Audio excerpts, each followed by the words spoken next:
What's up, YouTube fam, man? I'm back again with another video. Look, man, where I got this video from, oh, hold on. First of all, let me let y'all know, man, I appreciate y'all coming over here watching these videos with me, because y'all can go watch this anywhere else, but y'all choose to come over here and watch it with me. Anyways, man, this is an old situation I posted like 3 or 4 months ago. It's about this dude, this old school, man. He took a couple million in PPP loans, or he tried to get a couple million, something like that. I can't remember. I'm going to put a clip in here so y'all know exactly what I'm talking about.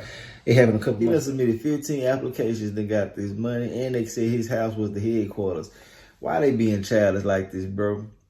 They be allowing people to do this, but we're going to talk about it a little bit later. Let me go ahead and get back. Fox 4 went knocking, but no one answered at the address a federal criminal complaint says Dinesh Shah lived. The 55-year-old is shown here in a 2020 Dallas County mugshot related to assault charges. But we wanted to speak with someone related to him about a $24 million COVID-19 fraud scheme he pleaded guilty to, the U.S. Attorney's Office announced Wednesday. Federal investigators previously... But yeah, man, as y'all can see, all that shit was going down back then, so he finally gets sentenced for it right now. So we're gonna go ahead and check out the update, and I'm gonna let y'all know what I feel about the whole situation during the video and after the video. So if you don't want to hear me talking on the video that's on my channel, all you gotta do is get up off my channel and go find it somewhere else. It's so easy to do. But yeah, man, to all my loyal supporters, man, just hit the like button for me, man. That's all I ask you gotta do. Just hit the like button for me and let me know what y'all feel about this in the comment section. But yeah, we're gonna go ahead and jump straight into this whole situation and see what's up. And add my Facebook, Snapchat, Instagram, all that. And my second YouTube channel called Carlos King 2. That's if y'all want to do that. If you don't, I'm tripping. Let's get into this, though. Welcome back. From Bentleys to yachts to trips to Vegas and nights at the strip club, it was all paid for with tax dollars out of a government COVID-19 relief fund. Tonight, the CBS 11 I team and investigative reporter Brian New exposes the red flags that were missed and that could be missed again. The Federal Payment Protection Program, better known as PPP, gave thousands of small businesses mainly forgivable loans. But in the rush to help, the government set up a program that was ripe for fraud. More than $500 billion. It was a giant pot of money. Money that was supposed to help small businesses. Yeah, it has been tough. But not every small struggling business was given a loan. I was like, huh? What did I did wrong? And yet there are those who lied, who made up companies, who were handed millions. And so every dollar that a fraudster got was a dollar that a legitimate business didn't. Whenever there's a government program this big, some fraud is inevitable. But the CBS 11 I team found millions of dollars could have easily been kept out of the hands of fraudsters with a single computer search, a phone call, or door knock. This is the home address in Capel for Dinesh Shah. It is also the business address Shah listed for multiple companies on PPP loan applications. According to court records, Shah was approved for funding for 11 different companies for a total of $17.7 million. Shah used that money, according to federal investigators, to pay off his house, and then to buy the house down the street, and then to buy this house, and this one, and this one, and this one, along with 2 in California, as well as a Bentley, a Porsche, a Corvette, and 2 Cadillacs. Shah was eventually arrested, charged with fraud, and remains in federal custody.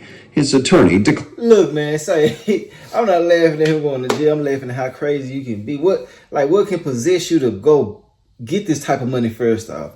Once you see 17 million on the computer, something ain't clicking in your mind like, man, let me leave this shit alone, man. You know what I'm saying? For real. I mean, it's just crazy to me, bro. I mean, I don't understand it. I don't get it, man. You know, I just really feel like, man, in these type of situations, man, you got to always use your better judgment. You don't want to go to jail for taking millions. Then he going and balling out. Like, he buying everything that he can see. It seems like everything that he like, he buying it. I mean, I don't know, bro. Just different strokes for different folks, I guess. I just don't understand what can compel you. Like, what would just be, like, I just don't know what he was thinking, bro. Like, shit, he had a whole bunch of other shit on his mind. He wasn't thinking logically at all. But let's get back into this right here. And that reporter didn't have to say all that shit he said in the beginning, man. And to comment on the case. But as Shah awaits his trial next month, the I team found this all could have been prevented if just one of multiple red flags would have been caught. For starters, a search on the Texas Secretary of State website would have shown Shah started most of his companies just days before applying for federal aid. And then there are the bank statements and tax documents Shah used when submitting his applications. According to court documents, they were false and fraudulent. A call to the IRS would have caught that. But even if those were missed, there was still another red flag. The PPP loan application states loans will not be approved for those with a pending felony charge. In June, Saul was arrested and charged with felony domestic assault.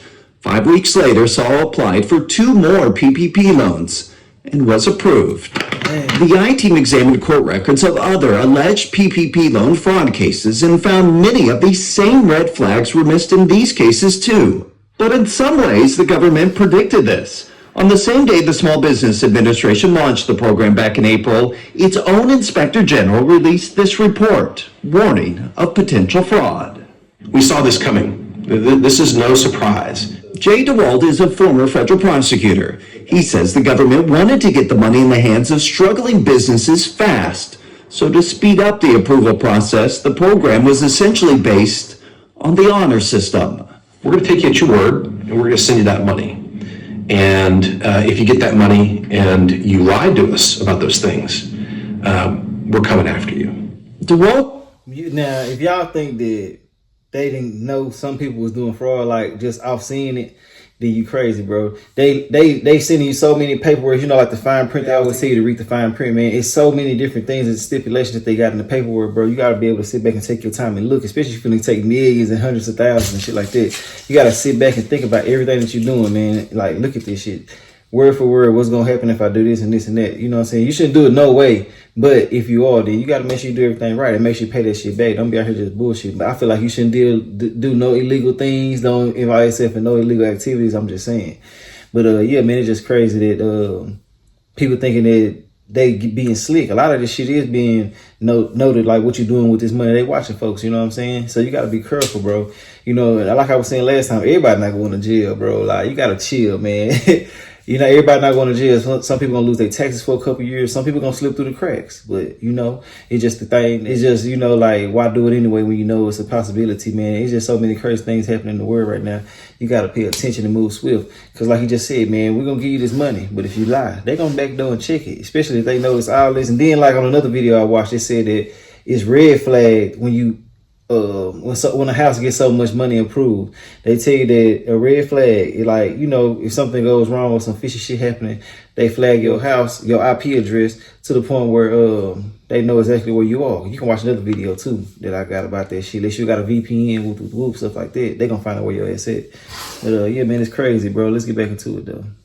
Says it's known as pay and chase. And while he says federal agents will be aggressive in tracking down fraud, the government won't be able to get it all back. Never. They never do. So far, the government has confiscated more than $6 million worth of homes, cars, and cash from Saul. But that's less than half of the $17 million he received in federal funds. According to court records, investigators believe Saul sent much of that money overseas to India. You'll never get it all back. There's a lot of harm these folks did. It wasn't just stealing the money, but stealing the opportunity for another business to actually remain in business.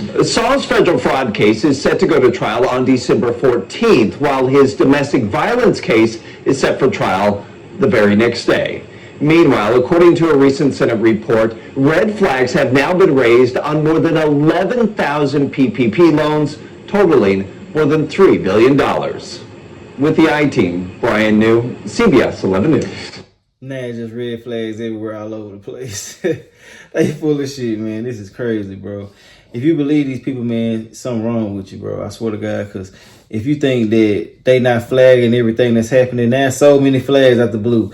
Bro, they already knew what was going on. They just allow people to get it. And he lying saying that they're not going to get their money back because every time somebody take their ass to jail, they getting paid for it. They get paid a certain amount of money for every inmate, every single day of the week, every day of the year. So what is he talking about? They're just finesse. He's trying to sound like they the victim, but really they the finessers. You know what I'm saying? But yeah, man, I want y'all to tell me what y'all feel about all this in the comment section, and make sure I hit the like button if you rocking with this with these videos and the commentary and stuff like that. But if you ain't, I really ain't doing no tripping on you. I ain't even giving a damn about you. But to all my loyal supporters, man, I'll holler at y'all another video, man. I'll be dropping them consistently for the rest of the week, so y'all be on the lookout. I'll holler at y'all later though. All right.